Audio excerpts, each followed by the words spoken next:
अस्सलाम वालेकुम जी, मेरा नाम आरिश फ़ारूक है। नूर मुक़द्दम कत्ल केस में जिस तरह का क्रॉस ज़ाहिर जाफ़र के वकील ने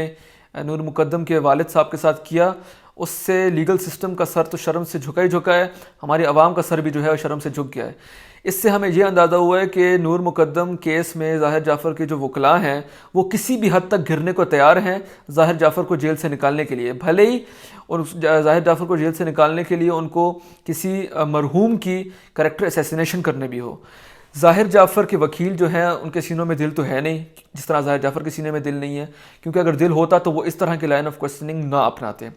ज़ाहिर जाफ़र के वकील ने पूछा नूर मुक़द्दम के वालिद से कि आप क्या जस्टिफिकेशन देते हैं कि पाकिस्तान जैसे माशरे में एक लड़का और लड़की जो है वो रिलेशनशिप में रहें, और आप इसको कैसे जस्टिफाई करेंगे। तो सबसे पहले तो बंदा ज़ाहिर जाफ़र के वकील से पूछे कि इस तरह की लाइन ऑफ क्वेश्चनिंग की क्या हैसियत है इस केस में। मुझे नहीं लगता, क्योंकि मैं खुद भी एक वकील हूँ, तो मुझे इस चीज़ का अंदाज़ा है कि रेलिवेंस तो कोई भी नहीं है। इस तरह की लाइन ऑफ क्वेश्चनिंग से सिर्फ एक चीज़ साबित होती है कि नूर मुक़द्दम का कैरेक्टर असैसिनेट किया जाए और उनके कैरेक्टर पे सवालात लोग उठाएं और उनका कैरेक्टर इतना दागदार कर दिया जाए कि फिर जब वो मेंटल इलनेस के ग्राउंड्स पे ज़ाहिर जाफ़र के लिए रिहाई की अपील करें तो लोगों का सेंटिमेंट भी जो है ज़ाहिर जाफ़र के साथ हो और रिहाई जो है आसानी से मिल जाए। तो ये चीज़ हमारी अदालतों को जो है यकीनी बनानी होगी कि इस तरह के ट्रैप से बचा जाए, और हमारी अदालत को चाहिए कि वो मेक श्योर करें कि आगे से किसी मरहुमा की कैरेक्टर असैसिनेशन जो है वो बिल्कुल भी ना हो। हम ये सोचें ना कि उस बंदे पे क्या गुजर रही होगी, नूर मुक़द्दम के वालिद पे क्या गुजर रही होगी कि एक तो बेटी गई,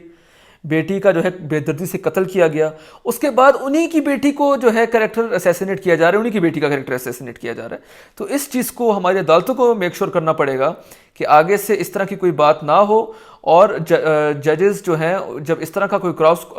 क्रॉस हो रहा हो तो जो जज जो मौजूद हैं उनको चाहिए कि वो वकील को रोकें, जो कि नहीं हुआ और आगे होना चाहिए।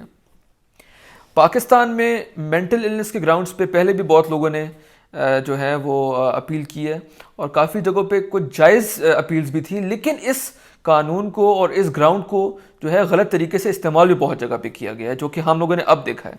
ज़ाहिर जाफ़र जो है कत्ल किया लड़की का बेदर्दी से, उसकी वीडियोस भी हम लोगों ने देखी किस तरह से वो खींच के उसको अंदर लेके जा रहा था। उस टाइम उसका दिमाग बिल्कुल ठीक था, लेकिन अदालत में वो आया तो कभी वो जुडिशल सिस्टम को गालियां देता है, कभी उसको कुर्सी पे लेके आया जाता है। आज हम लोगों ने देखा कि स्ट्रेचर पे डाल के उसको लेके आ रहे थे।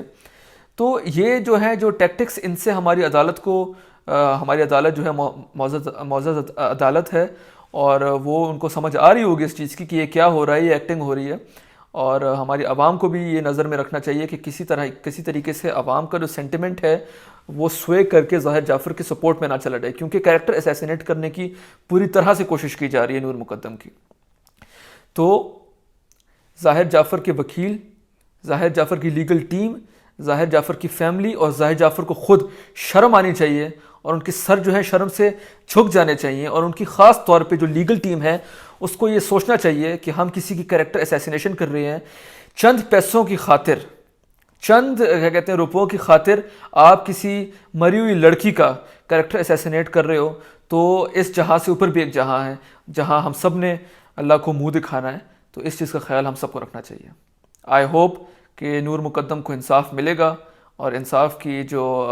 फरामी है उसको यकीनी बनाया जाएगा हमारे अदालतों की तरफ से। और ये एक लैंडमार्क केस होगा कि आइंदा से कोई बंदा किसी लड़की पे उसके कंसेंट के बगैर अगर हाथ उठाएगा या उसके साथ ज़्यादती करेगा तो उसका अंजाम क्या होगा। बहुत शुक्रिया जी।